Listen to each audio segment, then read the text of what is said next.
Ets amic dels llibres? Els coneixes només de vista o encara no has descobert que t'encanta llegir? Sigui com sigui, passa, posa't còmode i dona'ns una oportunitat, perquè ara al 91.3 de la FM i a Ripollet Ràdio comença Temps de Llibres, el programa que fa que t'entrin ganes de llegir-te a sobre.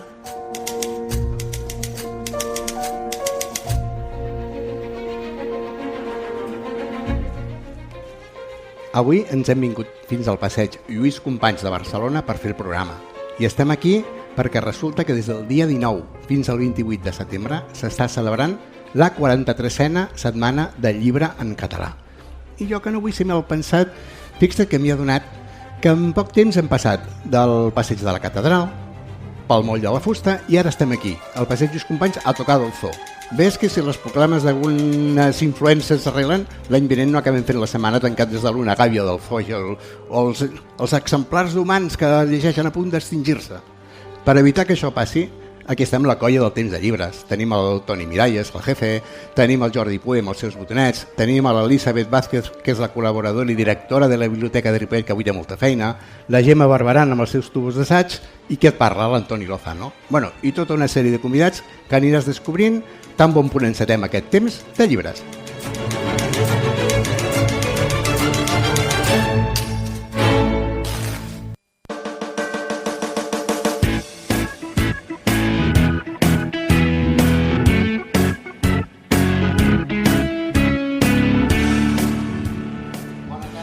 Si esteu per aquí pel passeig Lluís Companys fent-nos companyia, i a tu que ens escoltes des de casa, des de la feina o des de qualsevol indret del planeta o de la galàxia, bon dia, bona tarda, bona nit, benvingudes, benvinguts al Temps de Llibres, benvingudes, benvinguts a la Setmana del Llibre en Català.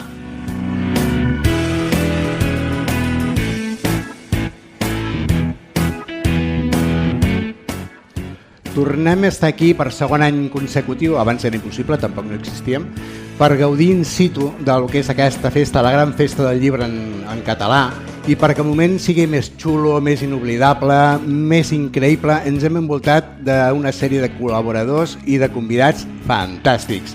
Tenim el principal convidat que tenim aquí al meu costat, és el Jaume Clotet, que ens vindrà a presentar la seva darrera novel·la, La calavera de l'apòstol. Jaume, bona tarda i gràcies per acompanyar-nos. Gràcies a tu. Tenim a l'Elisabet Vázquez, com us deia, que és la directora de la biblioteca, que avui té molta feina, perquè has de fer de feina de col·laboradora i feina de directora de biblioteca. Sí, tinc feina doble avui, però encantadíssima d'estar aquí, de repetir. Molt contenta que sempre es programin el dia de les biblioteques.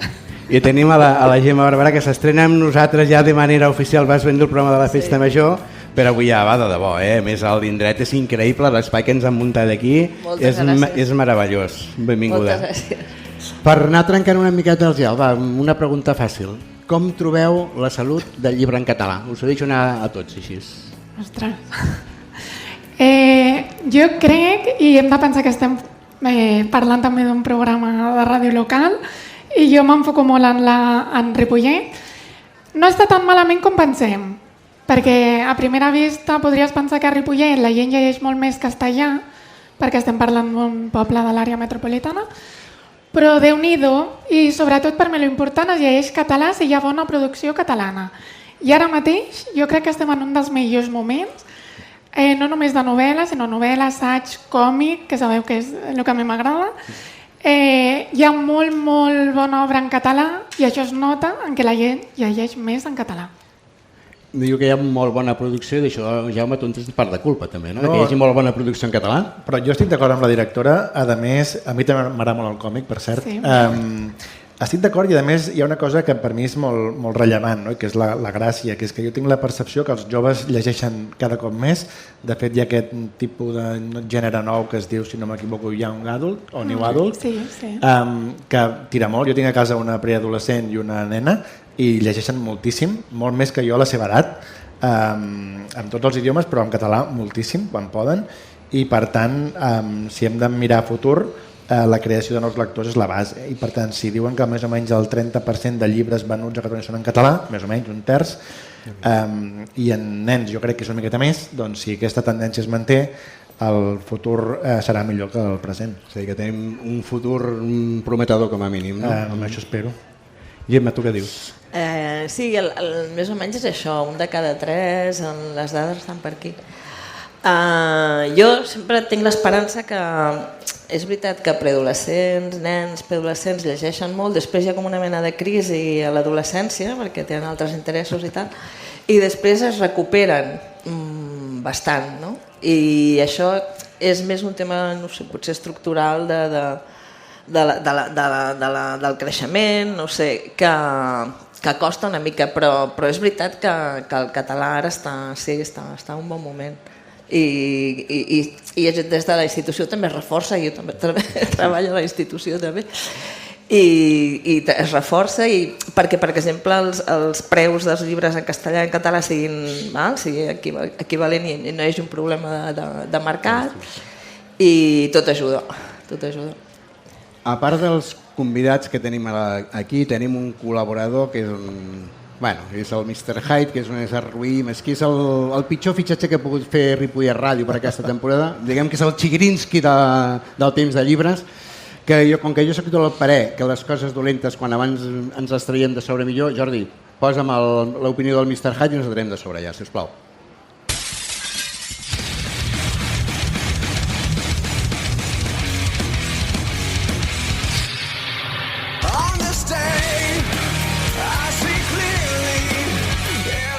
Bon dia, treballador per Déus. No teniu res més productiu que escoltar el tòpic de l'Antonio? Així va el país, i després voldreu la independència. Aprofitem que sou aquí. Avui en Mr. Hyde us parlarà de la Setmana del Llibre en Català. Una fira completament dedicada al complex d'inferioritat que patiu els catalans. No us emporteu les mans al cap i abans d'esbrocar-me, escolteu el que us haig de dir. Si és que ja us menysteniu fins i tot a l'hora de posar-li el nom a la fira. Setmana del Llibre en Català. Es pot ser més tòtil? Quin dia comença la setmana? El dia 19, oi? I quan acaba? El 28. Veritat que sí? Són o no són 10 dies, això? O és que tampoc no sabem sumar? Doncs per què l'anomeneu setmana? Millor, els 10 dies del Llibre en Català. O ja tirant cap al damunt, el mes del Llibre en Català. Però per fer això s'ha de ser el que no sou els catalans, agossarats. I el llibre en català? Que potser només en teniu un de llibre en català? Perquè, que jo sàpiga, només l'Andreu Martín en té publicats més de 100. Teniu o no teniu complex d'inferioritat? Què ha passat amb el poble? Que segons el Jaume Clotet era un poble tremendament agressiu, eh? I és que, amics, Espanya no ho roba. Espanya s'està domesticant. En resum, que si voleu venir a la fira de Ai, pobrets, com som els catalans, endavant. La trobareu al passeig Lluís Companys.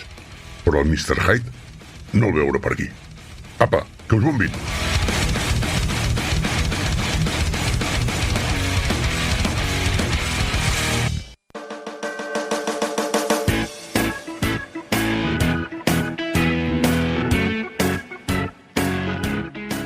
Passat aquest mal tràngol, que no sé si teniu res a comentar, anem al que ens ocupa. Jaume, tu vens amb nova novel·la sota el braç, La calavera de l'apòstol, que en pocs dies, de fet no fa un mes que l'has publicada encara, i ja la tens consolidada com a entre els llibres de les novel·les en català més menudes. Això vol dir que va bé, no? Sí, va bé i evidentment estic molt content, però també hi ha una part que era un punt de previsibilitat, és a dir, com saps, perquè en vam parlar, el primer llibre de la trilogia, La germandat de l'Àngel Caigut, va guanyar el Premi Josep Pla i per tant va tenir un ressò important que el va ajudar a impulsar i va funcionar molt bé perquè per sort vam arribar en aquella etapa que tothom vol arribar, que és del boca a orella, per tant va anar molt bé durant molts mesos i per tant era fins a cert punt previsible que el segon volum arrenqués bé. El repte per mi era doble perquè ja sabeu en castellà hi ha aquella dita de segundas partes nunca fueron buenas, llavors fer un llibre, la segona part d'un llibre que ha funcionat molt bé, que a més va guanyar un premi, era un repte molt important per mi de que sortís bé, no? Ara diré una cosa que no es pot dir, però jo tinc la percepció que el segon és millor que el primer, almenys quan l'estava escrivint tenia aquesta sensació i ara tinc la percepció de molts lectors que és així i per tant estic més tranquil, no? Però diguem, durant els mesos de redacció jo pensava, bueno, aquí s'ha creat una bola que espero que vagi bé tot.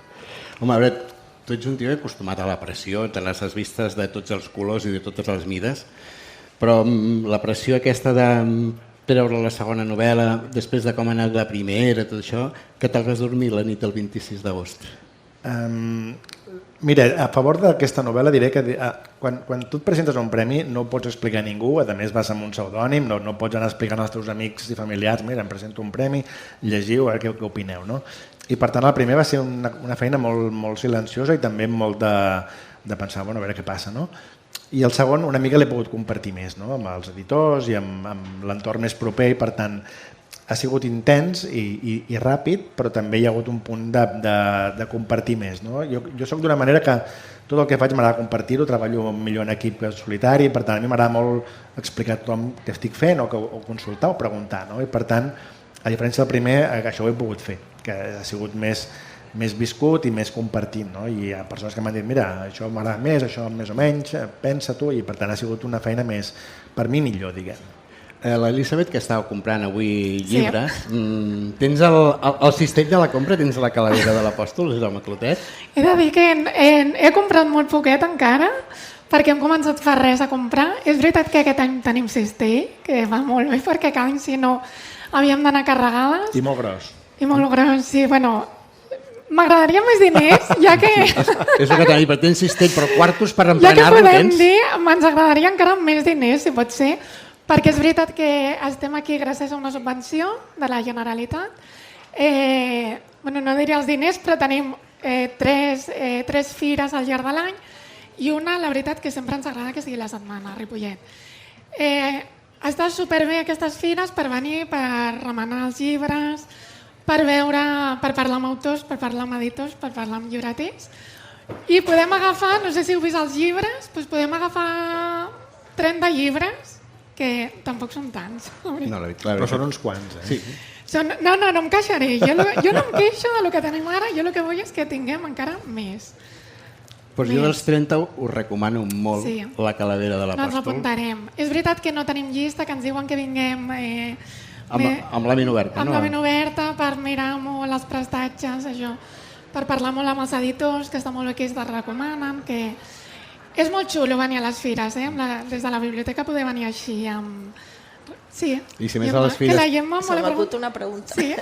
Teniu, és a dir, tants de ficció, tants de no ficció, per adults, per nens, però no teniu cap... És lliure?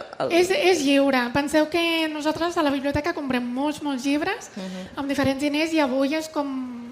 Això la Generalitat ens dona una miqueta de diners per venir in situ, perquè aquesta relació, que s'estableixen aquestes relacions físiques, diguem, entre editors, llibreters, bibliotecàries, és molt important. I en aquests moments, en aquestes fires, és com ho pots fer. Llavors, vens i escolleixes una mica el que vols. Però portes alguna llista al cap, en ment de dir, aquests títols sí o sí els agafo? Sí, quina pressió. Home, què et pensaves? Has de marxar aviat, t'hem d'exprimir. Sí. No, vinc perquè és veritat que una cosa que també que es fa, que és molt interessant, una setmana abans tots els editors ens han fet presentacions de llibres, com speed dates de llibres en bibliotecaris, i cada editorial et presentava 3 llibres. I clar, tu està molt bé perquè en aquest moment t'apuntes, ostres, aquest títol em sembla molt interessant, aquest també. Llavors vinc amb una prellista, però després arribes aquí i ja ens ha passat algun llibre que volíem, estava ja esgotat. Llavors te l'apuntes per comprar-lo més tard. Algun llibre dius, bueno, aquest no el compraré ara, avui mateix, però ja el compraré la setmana que ve, quan pugui. També tenim llibreries superbones a Ripollet, que també ens agrada comprar a llibreries locals o a llibreries de pobles veïns.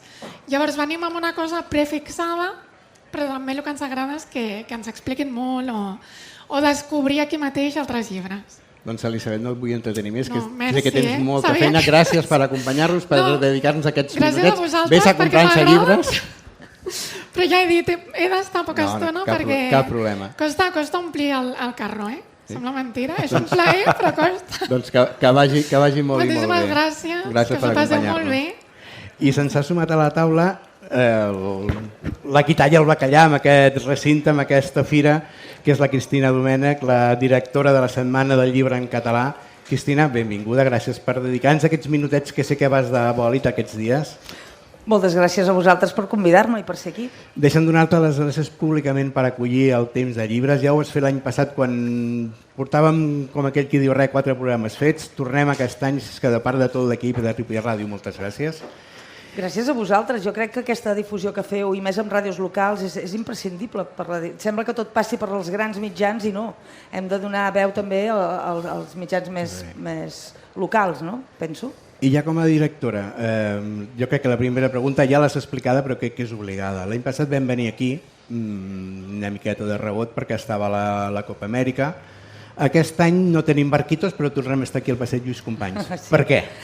Se'n diu democràcia. És a dir, quan vam acabar aquí va ser molt graciós perquè tots vam començar, el president de l'associació, el seu discurs, estarem un any aquí, però tornarem. La qüestió és que va anar molt bé, va agradar molt. Estem en un lloc molt central, tenim aquí un hub de comunicació, de mitjans, de transport, etc. No? I llavors, quan vam acabar, sempre fem una enquesta a tots els editors i llibreters que estan aquí, a veure certes coses per millorar-les, i una d'elles va ser què n'opineu de l'espai, la ubicació, voleu tornar, voleu que ens quedem? 87% aclaparador és que es volien quedar aquí. I la veritat és que, a veure, va funcionar molt bé, la gent ve de manera més fàcil, que és veritat, al Moll de la Fusta hi havies d'anar expressament, aquí t'ho trobes, és un punt central de la ciutat, també simbòlicament és important ocupar aquesta franja, aquest eix de comunicació tan central, i per tant vam decidir quedar-nos. Sí que és veritat que l'indret és el mateix, però l'espai ha canviat, que ho he notat jo, que no equipo. Heu millorat moltes coses respecte de l'any passat. Mira, l'any passat vam fer... De fet, estem en una de les coses noves que heu implementat, que és aquest espai converses, que és preciós. Sí, molt maco. Mira, l'espai converses és la nineta dels nostres ulls, perquè ho hem fet amb molt carinyo, hem volgut fer estèticament una cosa agradable, que la gent se senti acollida, amb la finalitat que les converses que tenen lloc aquí siguin d'un punt més íntim, que la gent es deixi anar una mica més. Llavors, per això hem muntat això. Però sí, el que vam dir, ens quedem, molt bé, però jo que era molt partidària sempre de treballar molt la banda del festival, aquí estàvem molt limitats. L'any passat al final va ser tot aquest eix de punta a punta, però no hi havia espais complementaris. I aquest any hem intentat començar a treballar els laterals, que és on estem en un lateral de 100 metres quadrats, en tenim 3 més, diguéssim, 2 més, i amb les ganes d'això, que la gent es trobi coses més enllà de l'obvietat de pujar i baixar del passeig. Hi ha d'haver aquest punt de descoberta, que a la dreta et trobes una cosa, a l'esquerra una altra, pot ser que sigui una activitat o pot ser que sigui un espai de descans, però que passin coses, que sigui més experiencial. Jaume, tu que fas moltes presentacions i que vas a llocs de diferents maneres, què et sembla aquest espai per parlar de llibres? Mira, jo és que l'any passat vaig venir també i de fet he anat també quan era davant de la catedral, he anat a totes les ubicacions. Aquesta em va sobtar l'any passat, he de dir, però és veritat, l'enquesta que es va fer amb els expositors era molt bona i per tant, evidentment, es repeteix. També vaig pensar que s'incrementarien els espais i per tant, així és. Jo quan he arribat ara m'he quedat sorprès dels espais que hi ha als laterals, és veritat. L'any passat era més llarg i més estret, ara és molt més ampli, és més segur, es veu més protegit el recinte i per tant és un lloc que ha millorat ostensiblement i per tant felicitats a la directora. Moltes gràcies, perquè era la idea, vaja, i que ho hagueu copsat ja és un èxit. Que per cert, aquest dissabte vaig al teu poble, Igualada. Què dius? Al Mercat de Lletres. Ah, sí. Et contraprogramo la Setmana Llibre en català. Sí, perquè diguem que tu havies de fer la presentació el diumenge a la tarda. Sí, havia fet una conversa amb un mossèn i la pluja ens va igualir, però no passa res. Perquè el teu llibre era dels que estaven programats així de novetat important. Sap molt greu, però sí, la pluja es va interposar, però a Igualada tindràs una audiència meravellosa. Exacte. I ja ho arreglarem perquè no plogui. Exacte. Crec que ho faràs a cobert, al Mercat de Lletres. Correcte. Sí. Cristina, ara aquí me'l porto una miqueta el tema al meu terreny. Com tracteu a la setmana el tema de l'accessibilitat? A veure, intentem que hi hagi... A veure, l'accessibilitat és una... Com t'ho diria? És una assignatura que hem treballat també, de manera que no hi hagi cap trava. Intentem que sigui tots els espais accessibles. Hi ha rampes, evidentment, i després tenim molt per fer, hi ha molta feina a fer encara. De vegades no en som conscients del que suposa. Per exemple, tenim un acte el dissabte, amb un col·lectiu de joves, un dels quals vam cadira de rodes, i ho treballem i ha de pujar en un escenari de 40 centímetres. Llavors, evidentment, hem treballat específicament, per exemple, aquest acte perquè no hi hagi cap mena de diferència entre aquesta persona i una altra.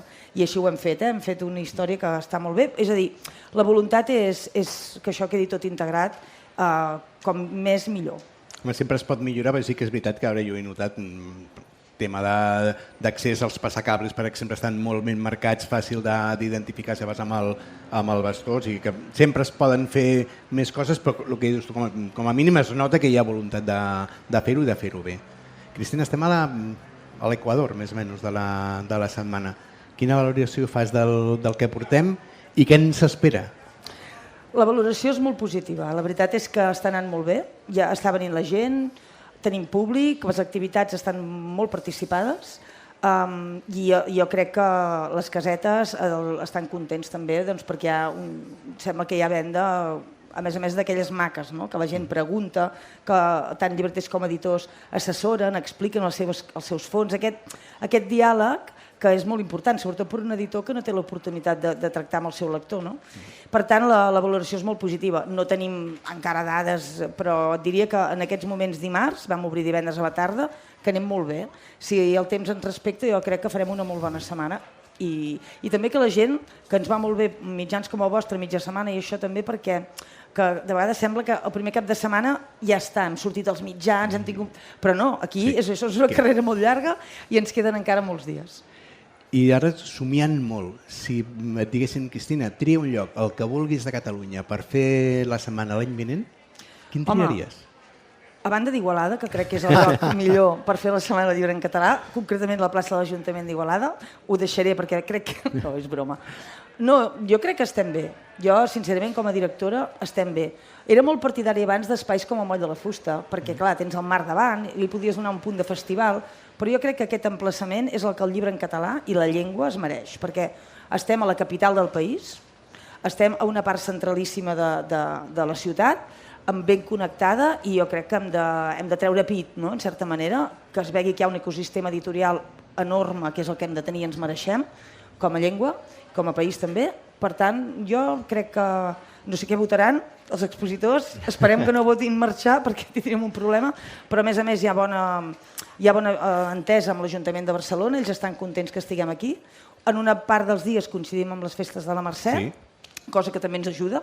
És un públic molt ampli, que també és una oportunitat per fer difusió del llibre en català. Potser persones que habitualment no són ni lectores en català passen per aquí en un moment donat, i això també és una mica d'activisme que ens interessa molt.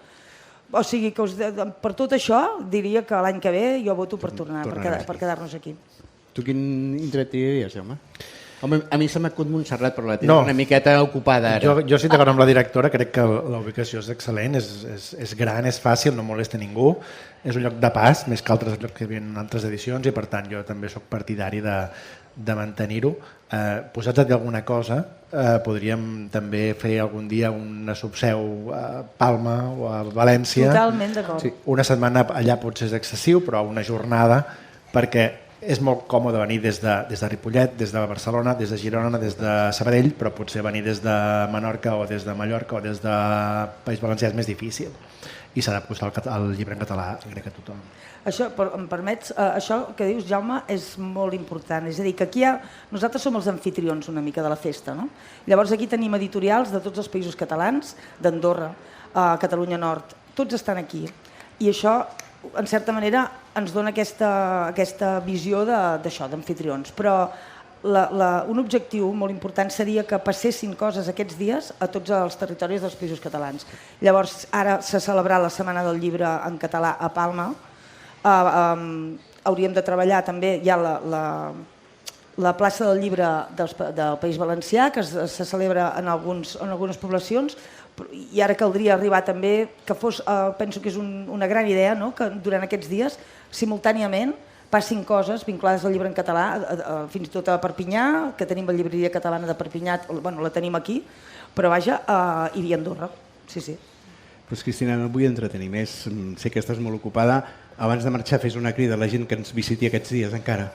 Home, sí, jo convidaria tothom que passi per la Setmana del Llibre en català, perquè és l'espai que els està interpel·lant, és el seu espai, hi ha activitats de tot tipus, Pensem que estem parlant del llibre en català, no de la literatura, és a dir, que hi ha llibres, evidentment, la literatura ocupa un 75% potser del contingut, però tenim activitats també des de gastronomia fins a ciència, fins a pedagogia, evidentment hi ha una part de setmana familiar molt important també, en programació de moltes activitats, i per tant crec que això, si ho ajuntem amb que hi ha 94 casetes amb una oferta increïble que hi ha de tot, i a més podran tenir aquesta conversa amb l'editor, la persona que ha fet possible aquella col·lecció, aquell catàleg, crec que és molt atractiu i a més és que està bé, és divertit. Hi ha un bar, només us dic això. Hi ha un bar Estrella que està molt bé. Doncs Cristina, moltes gràcies. Els que esteu aquí, jo crec que es mereix un aplaudiment la Cristina, bé? Gràcies. I ara torno amb tu, Jaume, i amb la teva calavera de l'Apòstol, a veure què ens pots explicar una miqueta. Com bé has dit, és la continuació, és la segona entrega d'una trilogia que va començar amb la Germandat de l'Àngel Caigut i que s'acabarà o no amb l'Espasa del Rei. S'acabarà? Mira, ja l'estic acabant. Tot just he arribat als 390.000 caràcters del tercer, espero fer-ne uns 400 i escaig, per tant ja estic acabant. Que la tens enllestida. Però torno a tenir el problema que tinc cada vegada, que és que si faig un final tancat o un final obert. Llavors la meva voluntat és fer una trilogia i prou, i que s'acabi, però és veritat que segurament deixaré algun fil obert. Tancaré moltes històries, però potser deixaré algun fil obert perquè no sé fer-ho d'una altra manera i perquè mai se sap. Però la idea és fer una trilogia i prou. I després de la trilogia tens alguna cosa en mente? Mira, per desgràcia tinc moltes coses en mente, però també tinc molt clar que l'any que ve jo no vull fer res de tot això, perquè hauré fet... Els periodistes pensem molt en caràcters. Hauré escrit 1,2 milions de caràcters en 3 anys. Es diu aviat, això, eh? Es diu aviat, sí. No s'escriu tan aviat. I no és aviat. I per tant, home... Quan he publicat cada llibre estic fent el següent i per tant gaudeixo molt de la publicació, però també estic fent altres coses. Jo a la nit estava escrivint fins a les tantes. Per tant, jo crec que l'any que ve em mereixo una miqueta de descans. A més, el llibre en català funciona molt bé, però encara no es pot viure d'això. Per tant, jo tinc una altra feina, una altra professió, això ho faig de molt de gust i m'agrada molt fer-ho i a més funciona i per tant tot bé, però jo tinc altres obligacions també per fer i per tant aquest any ha sigut una mica atapeït de coses, no? A més tinc 2 nenes i ja sabeu què això suposa, no? I per tant l'any que ve una mica de descans, però alguna cosa farem perquè jo tampoc no sé deixar de fer aquestes coses. Bueno, a veure si seguiu el temps de llibres, el Jaume ja el coneixeu, es va passar pel programa, i si no, segurament que també el Jaume és periodista, és historiador, col·labores a diferents mitjans de comunicació, va ser polític, et vas reconvertir a escriptor, o tal vegada vas ser un escriptor que amagaves com el Superman la teva identitat darrere d'un polític, no t'ho sé dir. El cas és que ja vas per la teva 6a novel·la, si no m'equivoco, i has guanyat premis tan prestigiosos com el Néstor Luján o el Josep Pla, que dèiem abans, que malament no ho deus fer. De fet, per exemple, amb la presentació que vas fer de la calavera del Apòstol, Antoni Bassas va dir que tu ets el Dan Brown català. Bueno. Que pel mateix preu jo hauria dit que el Dan Brown era el Jaume Clotet americà, però bueno. M'imagino que ho hauria dir pel tipus de literatura que fas una miqueta, no? Que és pensada, com a mínim, amb aquesta trilogia de distreure el lector, d'evadir-lo una miqueta, no? Clar, és a dir, jo tinc la sensació que els lectors catalans són lectors com de qualsevol altre lloc del món, no? I al lector català li agraden tots els gèneres, de teatre, de cinema i de literatura, i per tant hem de donar al públic català, lligat amb el que dèiem al principi, de fer créixer el públic lector, li hem de donar tots els gèneres i que el lector català triï el que més li agrada, no? I jo crec que els catalans tendim a escriure sobre uns determinats temes i no sobre uns altres temes, no? Crec que fem molta literatura del jo, molta literatura introspectiva, un tipus de llibres que estan molt bé i crec que en deixem de banda alguns altres, no? Que jo crec que forma part de l'èxit del que jo he fet, que no és tant mèrit meu, sinó que això no n'hi ha. Llavors, explicar històries d'aventures, de thrillers, de gairebé policíacs, mitològics, místics, bíblics, religiosos, històrics, amb una realitat molt propera, perquè això passa, com deies, a Montserrat, a Barcelona, a Sant Pere de Rodes, al Santuari del Miracle del Solsonès, passa a molts llocs molt propers. Crec que molta gent li dona un plus de proximitat que ho fa encara més interessant, no? Perquè moltes vegades penso, quan els catalans llegim, jo també, literatura, novel·la negra escandinava, sí. Ens aprenem una pila de noms estranyíssims, una pila de carrers de Suècia, de Reykjavik, d'on sigui, I ens sembla molt normal, no? Sí. I quan parles d'una mossa d'esquadra o un monjo de Montserrat, ens sobta fins i tot, no? Quan en veritat hauria de ser allò normal, no? Crec que això, la normalitat, és també part de l'èxit. I posats a comparar, que això és que ens agrada tant, de comparar que si el Lamine Yamal és el nou Messi, Messi és el nou Maradona i Maradona el nou Pelé, a tu et molesta que et comparen amb el Dan Brown? O fins i tot, allò posats a comparar, et compararia, per exemple, amb la Dolores Redondo. Estàs fent una miqueta aquí a Catalunya el que ella ha fet a Navarra, que és donar veu, donar visibilitat als nostres mites, a les nostres llegendes. Clar, això m'agrada més, perquè, per exemple, això crec que es pot explicar, en el llibre actual, La calavera de l'apòstol, hi ha una llegenda, que jo no m'invento les coses que explico en general, és de que hi ha la possibilitat de que les restes del primer papa, de Sant Pere, no estiguin a Roma, sinó que estiguin a Sant Pere de Rodes. Això, que és una possibilitat que me'n vaig assabentar l'any passat, i vaig buscar i vaig trobar, pot ser cert o pot ser mentida, però està així escrit en alguns llocs, són coses que tenim aquí al costat i no sabíem, no? En el tercer, que tu has dit el títol, l'espasa del rei, l'espasa en qüestió, ja s'explicarà, també és una espasa molt vinculada a la història de Catalunya amb un poder especial.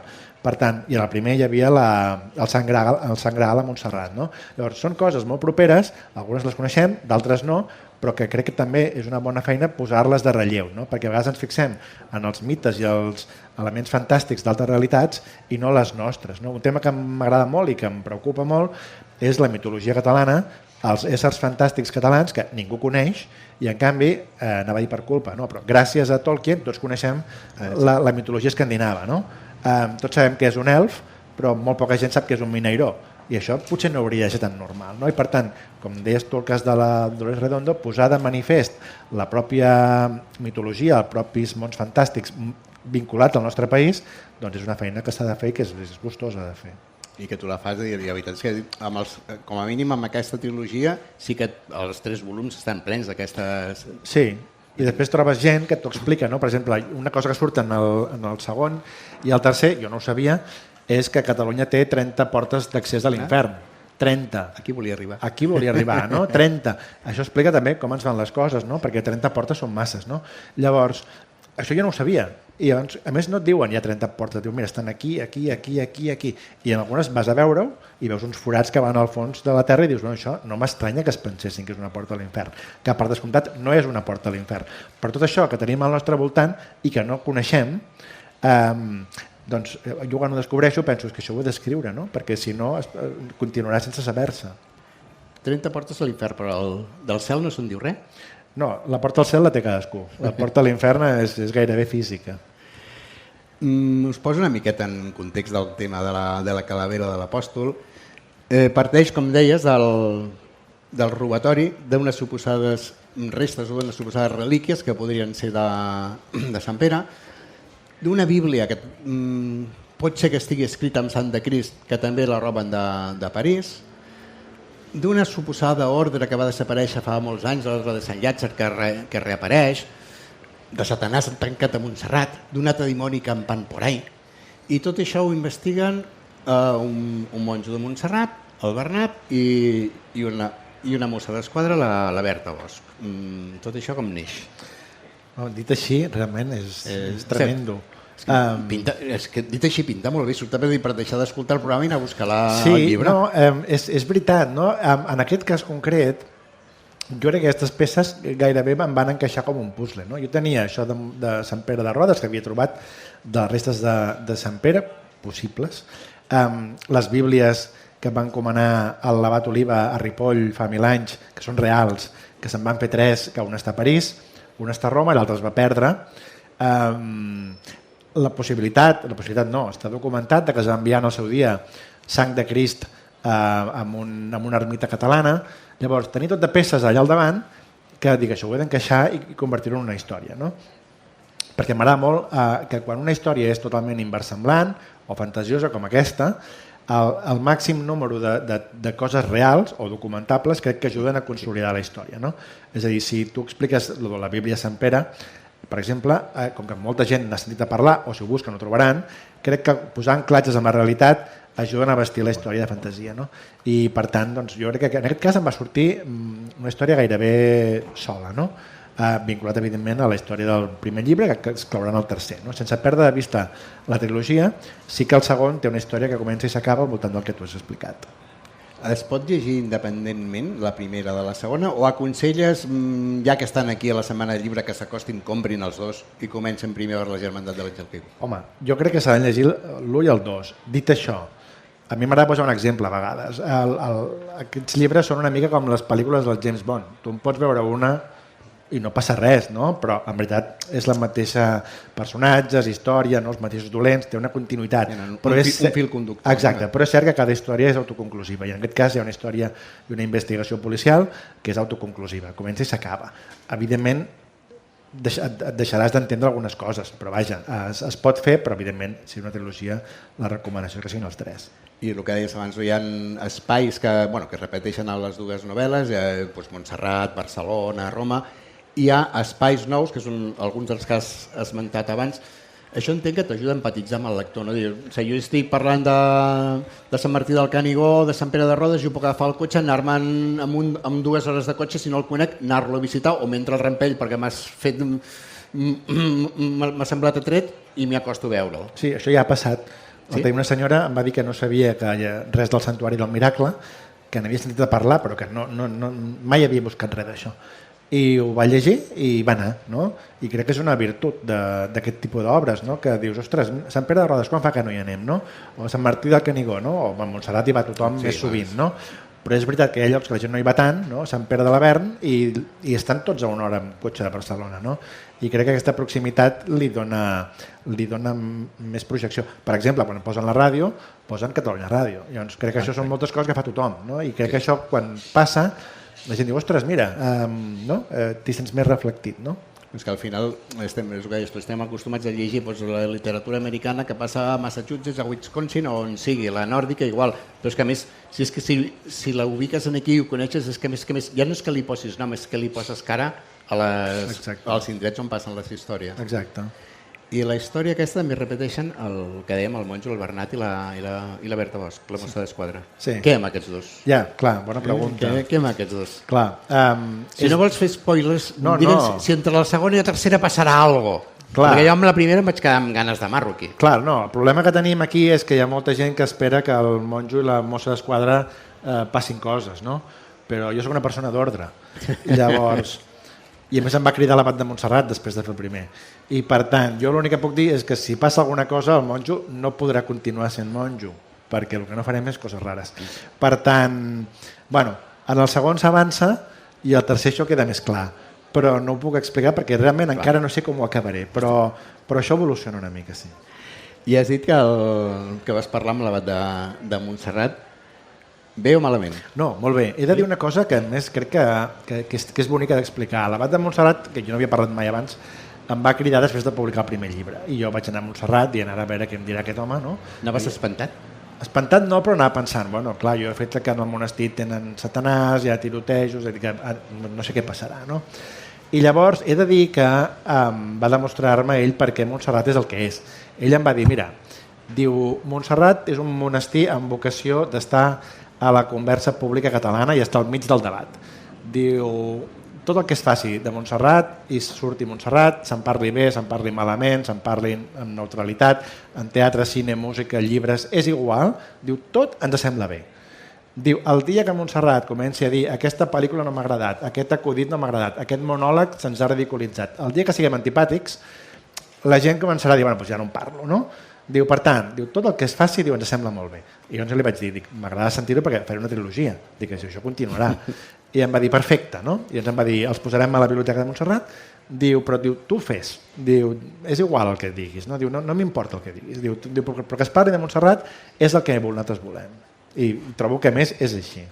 I la calavera de l'apòstol els hi has enviat ja a Montserrat? Mira, bona pregunta, els he d'enviar, és veritat. Estaria bé, no? Que sí, i mira, els hi portaré personalment, sí, ben vist. I ja posats una miqueta, això que deies tu abans, que t'agrada fer per semblant, de posar coses històriques i farcir-les una miqueta, embolcallar-les, de fet el llibre ho fas amb coses tan senzilles com per exemple el Banc de Barcelona, que és un banc que va existir de debò i tu el poses aquí com a un dels principals bancs del moment.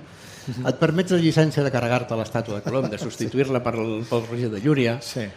El tema dels Mossos d'Esquadra al port, Sí. tot això creus que ajuda o és el que a tu t'agradaria que passés? Les dues coses. És a dir, jo explico allò que m'invento de la ciutat de Barcelona són coses que no són molt inversemblants, no? Com tu deies, i no sé si ho sap tothom, el Banc de Barcelona, que està al final de les Rambles, era el primer banc de Barcelona, es va tancar. Abans era la Foneria de Canons, de fet encara es diu la Foneria de Canons, i és un edifici que és del govern però està abandonat. Bueno, ara l'estan restaurant. Però que hagués continuat sent un banc és una cosa factible. Que l'estàtua de Colom l'haguessin canviat i fos una estàtua com la que és actualment, però que en comptes de Cristòfor Colom fos del mirall Roger de Llúria, és versemblant. Que al port de Barcelona no hi hagi Guàrdia Civil i hi hagi Mossos d'Esquadra és versemblant. És a dir, aquelles coses que jo m'agrada escriure, intento que siguin coses que la gent li puguin encaixar en la història, que no vull que ningú digui apa, però què diu aquest, no? Sinó que siguin coses, petits detalls, com a mi m'agradaria que fossin, explicats a la història. No? Això suposo que no puc evitar-ho, no? Que tothom explica una mica el que li agradaria. Oh, i tant. I a casa què et diuen? Han llegit la teva novel·la a casa? Les teves filles, per exemple? L'has donat a llegir? La meva filla gran començarà ara, tenia un punt de... Jo diria en un pèl petites abans, i després passa allò de que a casa herrero coche de palo, no? El que jo faig no els interessa, no? L'altre dia parlava... Això acostuma a passar, Parlava amb l'actor, amb el Sergi López, de l'última pel·lícula que ha fet, Sirat, i ell mateix diu, home, deu ser bastant bona, perquè els meus fills han passat de mi tota la vida de les meves pel·lícules, i aquesta els interessa, no? I és veritat, no? Quan tu tens un pare que fa una cosa, dius, sí, mira, el meu pare és tal, no? Però l'altre dia la gran em va dir, que llegeix com una màquina, em va dir, la llista de llibres d'aquest any, i dic, a veure, i estava aquest, no? I vaig pensar, mira, jo no li diré res, però està bé. I quin és el secret? Perquè jo no aconsegueixo que els meus fills llegeixin. Com tu fas? Ostres, ha costat molt, és anar allà i vaig dir una cosa quan era fa molts anys als meus filles, que ja me n'he penedit, que és a qualsevol llibreria el que voleu comprar jo us ho compro. M'he gastat el que no està escrit en aquesta frase, no?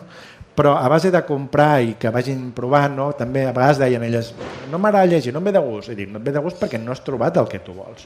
I jo tampoc puc dir-li, mira, llegeix-te, m'invento. Harry Potter perquè t'ha d'agradar. Si no li agrada, no li agrada, no? Em va passar amb Tolkien. Va llegir-ne un, li va agradar molt, el següent ja no li va agradar, doncs fora. Ha de llegir el que li vingui de gust, no? És com la música, el teatre o el cinema. La gent que diu, no m'agrada el cinema, no pot ser, no t'agrada algun tipus de cinema, no? I per tant ho han acabat trobant. La gran ja ho ha trobat, la petita espero que ho trobi bé. Esperem que sí. I com que no només de novel·la viu la narrativa catalana, aquí tenim a la gran experta del programa amb el tema de l'assaig, que porta les butxaques plenes de tubs d'assaig i que ara ens parlarà una miqueta.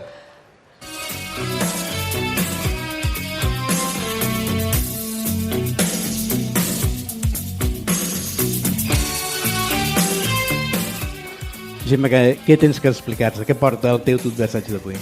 Doncs avui, curiosament, d'un llibre que demà es presenta a la setmana, aquestes coses que passen, que és Càlcul de metàfores de Lluís Nacenta. És sobre la intel·ligència artificial. Es presenta a la setmana i es presenta en aquest mateix espai. Aquí mateix? Ah, mira quina gràcia. Doncs volia fer 4 punts sobre el llibre i si això ens porta a alguna conversa, alguna cosa, doncs millor, perquè potser es fa una mica pesat que jo llegeixi. El que passa que tu ves començant vaig més segura si llegeixo. Doncs començo per una altra autora, de fet. Fa pocs dies l'escriptora Marta Rojals proposava un article a VilaWeb que entrés al refranyer la dita "Cap dia sense una notícia sobre la IA". Crec que no sóc l'única perquè aquesta relació amb la intel·ligència artificial, que ja en podem dir relació, en canvi no diríem que tenim una relació amb el Google Maps o amb la màquina de cafè, crec, potser sí, pel matí, és ambivalent, és una relació ambivalent, no? Ens atrau i ens repel, ens inquieta i ens fascina. L'assaig Càlcul de metàfores de Lluís Nacenta, editat per la Magrana aquest passat mes de maig, ens il·lumina una mica aquest embolic des de la vessant positiva i esperançadora, especialment pel que fa al coneixement humà. No entra tant ell en el que podríem dir aspecte psicològic, el seu ús, no? Com a divan, com a terapeuta, que seria del que parla la Marta Rojals. I després, per una altra banda, que em vaig comprar la setmana també, La revolució inevitable de Genís Roca, ahir o abans d'ahir, que és curtet, ja m'he llegit, parla de la IA més aviat enfocada en el tema laboral, no? I com a societat. Si ens ajuda a la feina o ens substituirà, bueno, tot aquest tema també, que també és una preocupació, que per una banda dius que bé, per l'altra no tan bé, i que ell explica molt bé. També el recomano molt, aquest assaig curt, no? d'Ara Llibres. Llavors tornem a l'assaig de Lluís Nacenta. No? La intel·ligència artificial, i per això el títol del llibre és tan bonic, i per això me'l vaig comprar, calcula metàfores, literalment. Què vol dir això? Més o menys, què vol dir? Intento explicar. Doncs que la IA és una unió feliç entre les lletres i les ciències, les que ens feien triar a l'institut i fan triar encara bastant. No? És una unió entre la metàfora i l'estadística. I que també s'uneix a la festa la teoria quàntica. Aquí he de dir que m'he perdut una mica, però que va en la línia del misteri, de la incertesa, no? La incertesa de la mecànica quàntica que acosta una mica la teoria quàntica al llenguatge literari. No? Estem en aquesta confluència de llenguatges. I d'aquí l'autor, Lluís Nacenta, n'extreu dues lectures. Una, que ja no té sentit aquesta separació radical entre tecnociències i humanitats, i l'altra va una mica més enllà, no és més agosarada, i cito directament, diu: la IA és l'oportunitat inaudita de reconstruir un sistema de valors comunicants entre tradicions que fins ara s'han donat l'esquena per descobrir una nova forma de coneixement, complexa, múltiple i políglota, però englobadora i coherent. Llavors em sembla molt suggerent aquesta mirada complexa i múltiple del coneixement humà. I de fet el mateix autor la té aquesta mirada, perquè si mires el seu currículum una mica, la seva biografia, doncs és matemàtic, investigador, professor universitari, comissari d'exposicions, gestor cultural, escriptor, músic. I suposo que això també li fa veure aquesta confluència que és molt potent, no? La confluència de mirades. I també ens diu que aquesta tecnologia no ens hauria d'espantar perquè és evident, i potser tan evident que no ens adonem, que l'hem creada nosaltres, aquesta tecnologia. I diu, no hauria d'espantar-nos més del que ens espantem de nosaltres mateixos, que també. I això em porta a una altra tendència humana que ens enllaça amb el tema psicològic del qual parlava Marta Rojals, que és la tendència a personificar, a fer persones. Això en parla Nietzsche, en parla Daniel Dennett, en parla un munt de filòsofs, que tenim aquesta tendència, igual que personificaven els nostres avantpassats la natura, no? Nosaltres personifiquem les màquines. Tenim aquesta tendència de veure una personeta allà dins. És aquesta retòrica del ChatGPT, que no tenen el Google Maps o la màquina de cafè, que ens fa oblidar que està programat perquè passem el major temps possible amb ell, amb la màquina. I mentre ens va oferint respostes i propostes de respostes bastant pilotes, no? Que sovint ens van molt bé, també, no ho negarem, però és allò que... I ara no voldràs que t'ensenyis, i ara no voldràs que... Però és que els models generatius del llenguatge són indiferents a la veritat, com diu Nacenta, o sigui, no saben què estan dient, no? I també podem afegir nosaltres el nostre estat d'ànim, totalment indiferents. La Marta Rojals, per això, recull l'opinió dels experts i ens diu que l'addicció a les xarxes socials pot ser una anècdota al costat de la dependència dels amics artificials. Llavors ella diu que es tracta de fer jugar una mica la tecnologia a favor nostre i que els organismes públics entrenin xats fiables d'assistència i suport a la salut mental perquè ja estem fent tard, perquè dona una dada i és que una de cada 4 noies entre 17 i 21 anys, tenen el ChatGPT de confident habitual. Una de cada 4 amb un estudi, no sé, no he anat tampoc he investigat gaire més, però... I, bueno, res, ja per acabar, diríem que tant pel que fa al coneixement com al tema aquest psicològic, hi ha espai per i laboral, si voleu, hi ha espai per l'optimisme, però hem de controlar, s'ha de controlar, no? Que l'equivalent a l'àmbit públic seria regular, no? Controlar, regular, saber parar. una mica com quan sortíem de festa, no? de joves, perquè jo mateixa, que he deixat enrere fa molt de temps la franja dels 17 als 21 anys d'aquestes noies, de vegades m'he d'obligar a parar, a donar les gràcies al xat, perquè sóc amable i el personifico també, clicar l'ok aquell, la maneta aquella, i sortir a fer un tom. Ja està, fins aquí. Jaume, et fa por això de la intel·ligència artificial? Què en penses? O estem potser sobredimensionant una mica també? No, a mi no m'agrada gaire, vale? Jo sóc una mica antic. No ho sé, jo crec que ens treu habilitats que ja teníem i ens creem dependències noves que no necessitàvem. I també crec que al final no sabrem fer res, no? És a dir, una cosa és que et serveixi per consultes puntuals i l'altra és que s'acabi convertint en una cosa gairebé rutinària, no? És com la gent que puja al cotxe i posa el GPS per anar a un lloc que van cada dissabte, no? I el dia que no ho fas sembla que t'estiguis perdent, no? I hem viscut en un món, crec que els que estem aquí, la majoria, en el qual no hi havia res de tot això i anàvem als llocs, arribàvem i tot funcionava, no? I ara sembla que si se'n va a casa a l'internet estem com que no sabem què hem de fer, no? I crec que això també anirà una mica per aquí, no soc molt optimista i crec que al final generem unes dependències que no necessitem.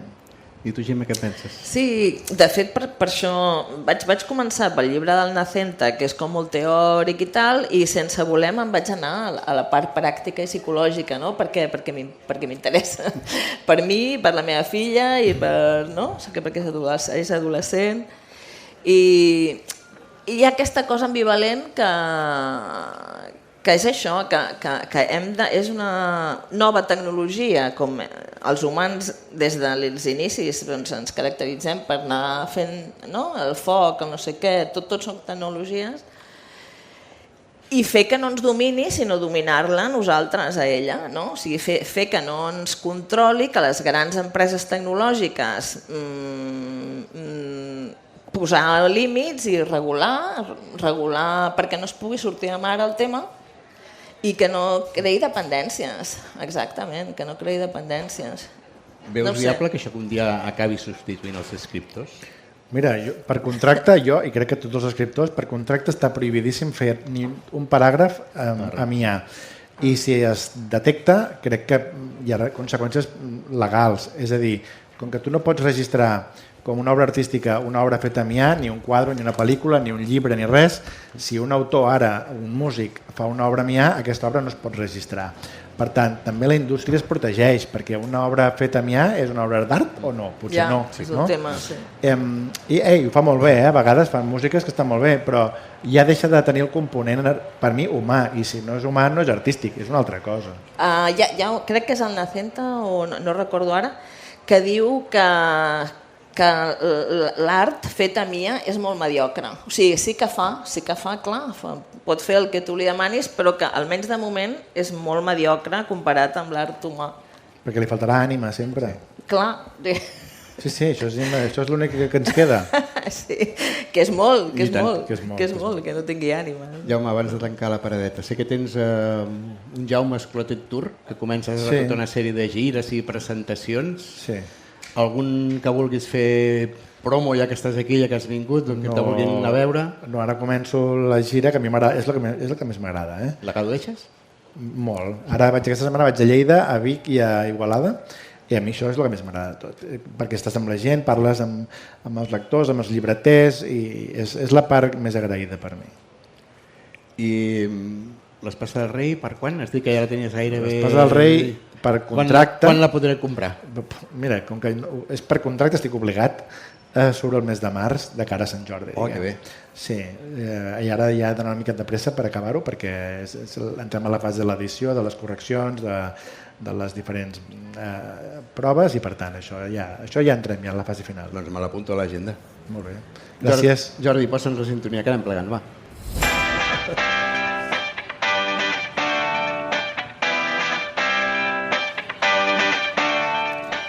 Doncs com acostuma a passar quan tu passes bé, el temps se t'escapa volant i hem d'anar tancant la paradeta. Però abans de marxar vull donar les gràcies a tota la gent que ens ha acompanyat, a la Cristina Domènech, que ja no hi és, a l'Elisabet Vázquez, que està fent les seves coses de directora de biblioteca, a la Gemma Barberan, que sí que està aquí al meu costat, al Jaume Clatet, sobretot, per dedicar-se tot aquest temps i parlar del seu llibre i de tot el que hem parlat. Jaume, moltes gràcies.